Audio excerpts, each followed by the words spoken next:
Halo,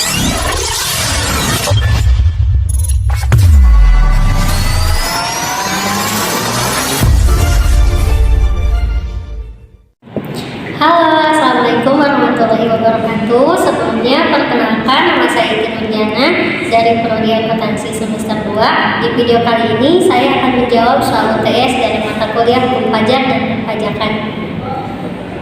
Baik teman-teman, untuk selanjutnya kita langsung saja ke soal yang pertama. Di sini ada sebutkan dan jelaskan besaran tarif progresif. Sebelumnya, apa sih tarif itu? Tarif merupakan besaran persentase yang telah ditetapkan oleh pemerintah sebagai acuan untuk pengenaan dan pembayaran pajak. Yang salah satunya di sini ada tarif progresif. Tarif progresif merupakan tarif pemungutan pajak yang besarannya sebanding dengan pengenaan pajaknya. Pada umumnya di Indonesia sendiri, pajak progresif digunakan untuk pajak penghasilan.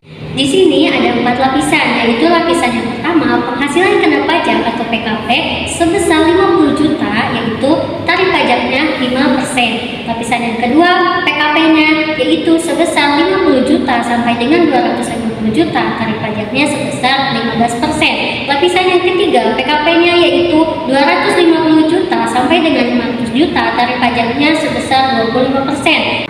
Lapisan keempat yaitu PKP penghasilan kena pajak sebesar 500 juta, yaitu tarif pajaknya sebesar 30%. Baik, untuk selanjutnya kita masuk ke soal yang kedua, yaitu sebutkan dan jelaskan tarif PTKP yang terbaru. Sebelumnya PTKP merupakan penghasilan tidak kena pajak. PTKP adalah sejumlah penghasilan dari wajib pajak yang dibebaskan dari pengenaan PPh pasal 21. Berikut uraian PTKP-nya. Yang pertama ada wajib pajak tidak kawin. Wajib pajak tidak kawin tidak memiliki tanggungan, yaitu sebesar 54 juta. Yang kedua, wajib pajak tidak kawin memiliki satu tanggungan, yaitu sebesar 58.500. Yang ketiga, wajib pajak tidak kawin memiliki dua tanggungan sebesar 63 juta. Yang keempat, wajib pajak tidak kawin memiliki 3 tanggungan sebesar 67.500 per tahunnya. Selanjutnya yaitu yang kedua, wajib pajak kawin. Wajib pajak kawin tidak memiliki tanggungan, PTKP-nya sebesar 58.500. Yang kedua, wajib pajak kawin memiliki satu tanggungan, PTKP-nya sebesar 63 juta. Wajib pajak kawin memiliki dua tanggungan, PTKP-nya sebesar 67.500. Wajib pajak kawin memiliki 3 tanggungan, PTKP-nya sebesar 72 juta per tahun.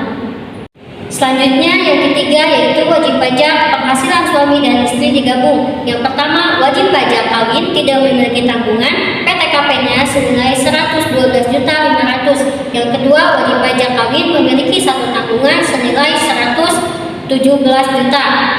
Yang ketiga, wajib pajak kawin memiliki dua tanggungan, yaitu 121.500. Yang ketiga yaitu wajib pajak dengan memiliki 3 tanggungan, PTKP-nya senilai 126 juta per tahunnya. Berikut adalah uraian tabelnya. Soal selanjutnya yaitu sebutkan dan jelaskan dalam bentuk tabel batas akhir pembayaran dan pelaporan PPh. Di sini sudah ada tabelnya. Yang pertama ada jenis pajak, yang kedua ada batas waktu pembayarannya, yang ketiga ada batas waktu pelaporannya. Di sini ada PPh pasal 21, batas waktu pembayarannya pada tanggal 10 bulan berikutnya. Sedangkan untuk batas waktu pelaporan yaitu pada tanggal 20 bulan berikutnya. Selanjutnya ada PPh pasal 22, batas waktu pembayarannya pada tanggal 10 bulan berikutnya, sedangkan batas waktu pelaporannya pada tanggal 20 bulan berikutnya.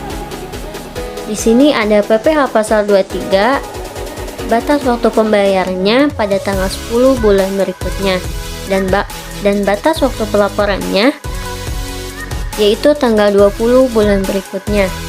Selanjutnya PPh pasal 25, yaitu batas waktu pembayarannya pada tanggal 15 bulan berikutnya. Sedangkan batas waktu pelaporannya yaitu pada tanggal 20 bulan berikutnya. Di sini ada PPh pasal 15, yaitu batas waktu pembayarannya pada tanggal 10 bulan berikutnya. Sedangkan batas waktu pelaporannya pada tanggal 20 bulan berikutnya. Selanjutnya, di sini ada PPh Pasal 4 ayat 2, yaitu batas waktu pembayarannya pada tanggal 10 bulan berikutnya. Sedangkan batas waktu pelaporannya pada tanggal 20 bulan berikutnya. Soal selanjutnya yaitu sebutkan denda atas keterlambatan pelaporan SPT massa dan SPT tahunan orang pribadi dan badan. Denda telat lapor SPT tahunan berdasarkan Undang-Undang Nomor 28 Tahun 2007 atau KUP. Yang pertama yaitu denda sebesar 100.000 untuk wajib pajak pribadi. Yang kedua, denda 1 juta untuk wajib pajak badan. Yang ketiga, denda 500.000 untuk surat pemberitahuan masa pajak pertambahan nilai. Yang keempat, ada denda senilai 100.000 untuk surat pemberitahuan masa lainnya. Selanjutnya, soalnya yaitu sebutkan batasan-batasan dalam membuat definisi perpajakan. Yang pertama, peraturan perundang-undangan perpajakan yang mengatur tentang ketentuan umum dan tata cara perpajakan yang berlaku sejak 1 Januari 1984 adalah Undang-Undang Nomor 6 Tahun 1983 tentang ketentuan umum dan tata cara perpajakan. Undang-Undang Nomor 6 Tahun 1983 ini dilandasi Falsafah Pancasila dan Undang-Undang Dasar 1945. Soal selanjutnya yaitu yang D, soal argumentasi untuk mengkaji nalar dan daya kritis. Apakah Anda sependapat dengan kebijakan pemerintah berkaitan dengan insentif pajak di masa pandemi COVID-19? Berikan argumentasi yang disertai dasar hukum yang relevan. Sebelumnya, apa sih yang dimaksud insentif pajak?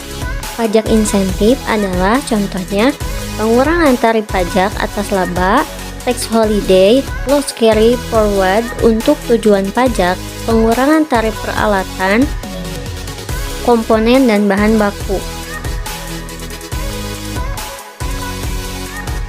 Lantas, kebijakan insentif pajak yang ditempuh oleh pemerintah tersebut menimbulkan pertanyaan, apa yang akan terjadi di kemudian hari dari pemberlakuan kebijakan insentif pajak itu?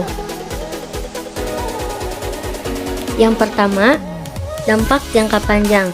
Insentif pajak yang dilakukan oleh pemerintah memang terkesan membantu sektor industri dan komponen-komponen yang terlibat di masa pandemi ini. Namun, dampak jangka panjang dari kebijakan insentif pajak tersebut bisa dibilang tidak menguntungkan masyarakat, karena akan menambah utang. Kondisi defisit anggaran negara memang menyulitkan pemerintah untuk menolong masyarakat.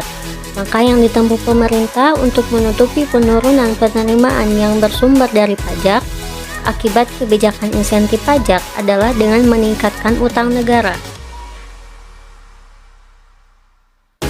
Jadi saya tidak setuju dengan diberlakukannya insentif pajak. Saya memakai sumber dari perpajakan.co.id.